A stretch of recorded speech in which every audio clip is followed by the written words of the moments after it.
Anda kembali di MNC News Prime. Saya akan sapa Bang Mustafa M. Raja, Wasekjen Partai Golkar. Selamat malam, Bang Mustafa. Malam, Mas. Baik. Mana kabar? Baik, kabar baik. Bang Mustafa, langsung saja. Yang lain. Ya, Bang Mustafa, KIB koalisi paling awal terbentuk, tapi sampai sekarang kita belum lihat lagi ada pergerakan terbaru. Kabarnya ada pertemuan pekan ini tapi belum terlaksana. Apa yang terjadi dengan koalisi KIB sekarang dan kemana arah koalisi ini akan bergerak? Baik, saya kira memang itulah cara Partai Golkar dalam memulai soal bagaimana dalam konsultasi Pilpres ke depan ini, ya, KIB atau Partai Golkar menginisiasi terbentuknya KIB. Saya kira ini adalah langkah awal untuk memicu dan memacu, saya kira partai-partai lain untuk segera juga bergerak. Nah, artinya KIB tentu punya strategi lain. Dan kami hasil hari ulang tahun Partai Golkar ketika itu, saya kira Pak Airlangga sudah menyampaikan secara terang-benderang bahwa akan diumumkan pada saatnya. Nah, dalam terkait ini saya kira Partai Golkar juga akan melihat, ya, karena berbagai kemungkinan bisa terjadi. Tetapi KIB sampai saat ini tetap masih, saya kira masih berkomunikasi secara intens, bahwa belum ada pernyataan sikap deklarasi. Saya kira itu juga caranya Partai Golkar bersama KIB yang lain ini melihat situasi dan kondisi yang terjadi hari ini. Jadi ini hal biasa dalam situasi politik seperti sekarang ini. Kan kita tahu Partai Golkar ini selalu memainkan peran-peran yang strategis. Kadang-kadang tidak terduga.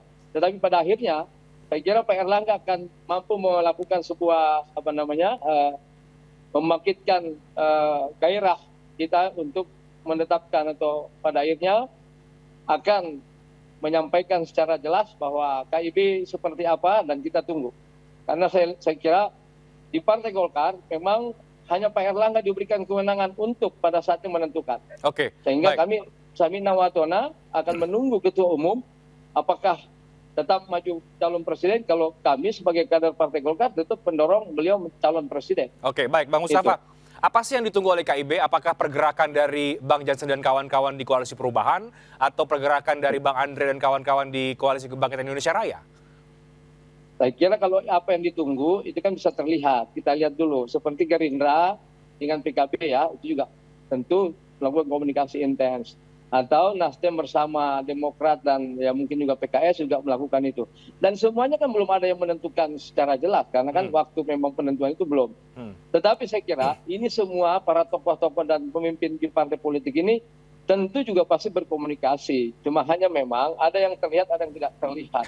Saya kira politik ini tentu harus bisa dimaknai ya secara luas. Ada yang mungkin terlihat di permukaan, mungkin tidak terlihat di bawah permukaan. Ini semua bisa terjadi dalam konteks politik dalam menjelang Pilpres ini. Jadi saya kira buat kita harus bisa bersabar lah. Bang Mustafa, artinya mau katakan apa yang terlihat misalnya apa yang disampaikan di publik mendukung Capres A, Capres B, tapi di belakang ternyata bergerilya juga atau bagaimana? Ya itulah partai politik. Ada yang gerakan-gerakan gerilya, ada yang memang terbuka untuk memancing dulu atau untuk memicu mendinamisasi lah. Mendinamisasi seluruh komunikasi yang terjadi di partai politik ini. Jadi jangan terlalu cepat menjustifikasi karena ini masih ada cukup waktu ya, beberapa bulan ke depan. Pada akhirnya akan terlihat. Jadi abang-abang sekalian, kalau kita lihat sekarang dinamikanya, ini belum sampai di kesimpulan ya, atau belum sampai di titik akhir dari dinamika koalisi. Bang Andre Rosiade, PKB menyebut bahwa dari koalisi Anda akan deklarasi nanti di bulan Maret. Artinya sudah selesai ini urusan Capres-Cawapres antara Caimin dan juga Pak Prabowo Subianto. Ya, baik Reinhardt. Yang pertama, sesuai tadi yang saya sampaikan di piagam kerjasama Gerindra dan PKB yang ditandatangani, di pasal 4 itu jelas disebutkan bahwasannya penentuan calon presiden dan wakil presiden dalam koalisi Gerindra dan PKB atau koalisi Kebangkitan Indonesia Raya akan diputuskan secara bersama-sama oleh Pak Prabowo dan Gus Muhaimin. Jadi menunjukkan ada kesetaraan dan kerjasama dan kolaborasi yang erat karena dua ketua umum ini akan memutuskan secara bersama-sama. Itu yang pertama. Yang kedua, tentu masukan dari Gus Muhaimin dan teman-teman PKB yang meminta agar sebelum bulan Ramadan itu akan diumumkan. Tentu aspirasi itu sudah sampai ke Pak Prabowo secara langsung, dan tentu Pak Prabowo lagi mendiskusikan dan terus mendiskusikan bersama Gus Muhaimin kapan waktu yang pas untuk diumumkan. Tapi sekali lagi, yang pertama, keputusan akan diambil bersama-sama antara Pak Prabowo dengan Gus Muhaimin. Itu kesepakatan kita. Yang kedua, tentu seperti yang disampaikan Gus Muhaimin di berbagai media, memang masih butuh waktu untuk terus berdiskusi dan mematangkan siapa yang akan diumumkan oleh Pak Prabowo dan Gus Muhaimin. Tapi insya Allah saya merasakan suasana kebatinan yang baik bahwa setelah sekber diumumkan di pusat, sekber-sekber akan juga dibentuk di berbagai wilayah. Bahkan untuk acara-acara misalnya Pak Prabowo sudah diundang di acara PKB yang melibatkan ribuan orang, Gus Muhaimin pun sudah diundang di acara Gerindra yang melibatkan ribuan orang. Bahkan misalnya saya sebut ya, dalam Rakerda Partai Gerindra di Sumatera Barat, kami mengundang teman-teman PKB, bahkan juga teman-teman PKB memberikan sambutan. Jadi suasana yang sangat baik, sangat solid, tanpa ada kegaduhan, dan insya Allah kami meyakini koalisi ini akan bertambah dengan rekan-rekan yang lain, dan tidak juga menutup kemungkinan bahwa ada partai-partai yang sudah menyatakan koalisi, insya Allah akan bergabung dengan kami.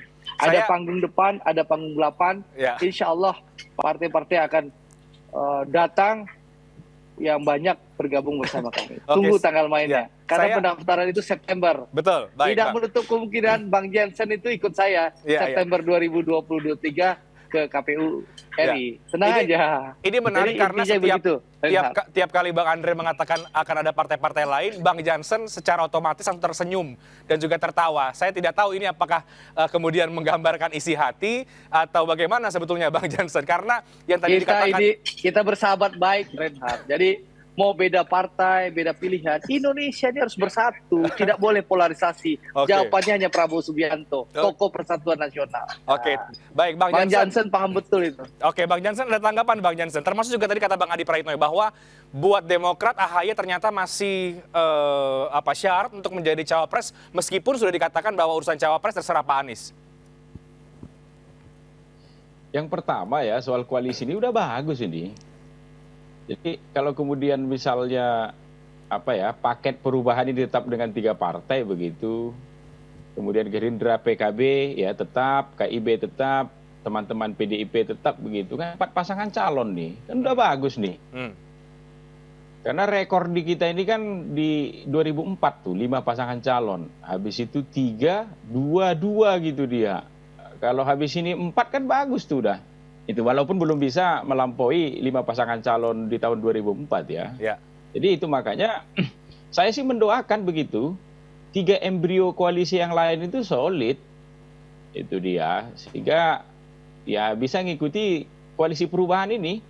Ya, minimal begitu ya. Ya, mendeklarasikan dululah calon presidennya begitu, kalau belum wapresnya gitu dia. Sehingga kemudian 1 tahun ke depan ini kita sudah tampil di TV begitu, mewakili masing-masing koalisi, menyampaikan soal visi kepresidenan gitu loh, yang diusung oleh masing-masing koalisi begitu. Jadi tidak lagi debat-debat predictable begini, ini kan prediktif semua. Itu dia. Jadi gimana? Maaf saya potong. Anda mau mengatakan bahwa koalisi perubahan lebih maju dibanding yang lain karena sudah punya capres begitu? Bukan soal lebih maju begitu, itu kan baik ini untuk publik ini, itu dia. Ini lihat sisi baiknya begitu, bukan soal lebih maju atau lebih terlambat, itu dia. Kalau ngikuti timeline, iya September Oktober nanti baru pendaftaran capres. Itu makanya kan itu secara timeline begitu, pemilu kita kali ini itu lebih pendek dari pemilu yang lalu gitu. Kita kan sudah terlibat di pemilu yang lalu. Pemilu yang lalu itu di April. Jadi ini kepotong hampir 2 bulan. Coba kita imajinasikan begitu. Buatlah 72 atau 73 hari efektif itu ya. Ya, kabupaten kota aja 514 di Indonesia ini begitu. Belum lagi ada tambahan provinsi-provinsi baru tuh. Nggak cukup. Nggak cukup. Jadi Lebih cepat lebih baik. Itu makanya saya mendorong nih, nggak usah lagi kemudian adalah yang sana lari ke sini. Udah ini aja. Ini udah cantik nih. Udah cantik begitu. Jadi seluruh arus yang ada di masyarakat itu tersalurkan di Pilpres besok. Oke. Itu termasuk arus perubahan begitu dia. Karena bahaya juga begitu ya. Di luar sana kan ada cukup besar tuh arus perubahan. Tiba-tiba kemudian salurannya di pemilu nggak ada begitu. Itu makanya kita kemarin di luar soal tidak konstitusional menunda pemilu itu adalah soal ini tadi. Ada orang yang menganggap pemerintahan ini gagal begitu. Kami ingin di pemilu reguler yang sudah diatur di konstitusi itu ya, kami mengusung calon. Diadukanlah dengan calon lanjutkan begitu dia. Kalau kemudian perubahan ini kalah, ya memang ternyata benar seluruh pemerintahan Pak Jokowi ini kan begitu aja nih. Itu. Jadi itu penting. Itu makanya saya pribadi begitu ya, sebagai orang yang sudah ikut beberapa kali Pilpres begitu, menurut saya kalau besok ada 3 atau 4 kandidat begitu ya, 4 paket begitu maju, ini cantik betul, bagus betul tuh. Itu ruang publik tidak lagi ribut soal polarisasi. Tetapi kita masuk soal kepresidenan begitu. Oke, baik. Memang jadi, idealnya kalau ini luar biasa karena saya 2 kali jadi juru bicara Pilpres begitu di ring satunya begitu. Itu kita sibuk ya, mungkin Andre ingat tuh, kita sibuk soal wajah Boyolali, politik genderuwo begitu yang lalu-lalu tuh. Apa ini ya kan? Masa mau kita ulangi lagi soal-soal begitu? Walaupun 3-4 kandidat ini belum tentu juga loh ya polarisasi bisa hilang. Tetapi minimal dalam imajinasi kita, kalau udah 3-4 kandidat nih siapa mau dibenturkan dengan siapa begitu. Mau nggak mau akhirnya orang datang dengan visi ide gagasan besar begitu untuk Indonesia begitu. Baik Bang Jansen. Jadi 2024 kira-kira Bang Jansen jubirnya Pak Anies atau Pak Prabowo? Itu makanya saya katakan kalau per malam ini ya tentu jubirnya Pak Anies lah, ya kan, itu dia. Jadi itu makanya saya tidak bosan mengulangi ini begitu. Kalau ada anggota KPU yang mendengar diskusi ini begitu, coba aturan main itu, regulasi itu kalian ubah dikit begitu. Karena ternyata nggak ada gunanya. Baik. Cepat-cepat ya mendeklarasikan calon presiden, wakil presiden. Tapi terbentur dengan aturan KPU ya. Tunggu dulu sebentar, sedikit. Tunggu dulu sebentar, karena ini biar jelas ke publik begitu. Malahan kalau kita besok misalnya, koalisi kami udah lengkap 20%. Punya calon presiden, wakil presiden. Kami bawa muter-muter, kena semprit. Itu. Tetapi publik, media, masyarakat begitu, kapan ini? Jangan-jangan yang benar model KIB ini, itu dia. Jangan-jangan lebih dulu terbuntuk begitu, paling terakhir nanti ngumumkan. Terima kasih. Regulasinya ini. Itu dia, jangan-jangan yang benar nih model Gerindra dengan PKB ini. Itu. Sedangkan pengamat politik seperti Dr. Kandidat Adi misalnya mengatakan, kapan diajak muter? Diajak muter kena semprit. Itu makanya rilis kita semua sekarang bakal calon presiden, nggak ada capres. Itu. Karena ada aturannya. Sedangkan lah itu makanya dalam diskusi dia aja kita takut pakai kata capres. Baik. Saya ke Bang. Nanti KPU Bawaslu datang nyemprit. Itu. Jadi secara tinggi juga regulasi di Maret ini akan mengumumkan. Berarti kan kena aturan itu atau KIB begitu. Baik, Bang Jansen agak terputus-putus. Saya ke Bang Adi Praitno. Bang Adi Praitno, jadi kalau ini masih cair, Bang Adi, saya ke Bang Adi dulu karena Bang Jansen agak terputus-putus ya. Bang Adi, ini kalau ini masih cair, ini faktornya karena belum deal capres-cawapresnya atau ada variabel politik yang lain? Kalau melihat kecenderungan rata-rata tentu persoalan cawapres menjadi instrumen dan variabel dominan ya soal cair tidaknya peta kekuatan politik ini. Kenapa begitu? Karena semua partai politik yang saat ini sedang menjajaki poros politik itu kan tidak bisa menggenapi ambang batas presiden. Sebenarnya saling mengunci. Sekalipun Gerindra dan PKB relatif agak adem karena keputusan politik strategisnya diserahkan kepada Prabowo Subianto dan Muhaimin Iskandar misalnya, tapi persoalan cawapres tentu menjadi alot. Kita tahu Muhaimin Iskandar itu kan ingin ikut bertanding sejak 2009 yang lalu. bikin baliho, bikin banner, bikin billboard di mana-mana.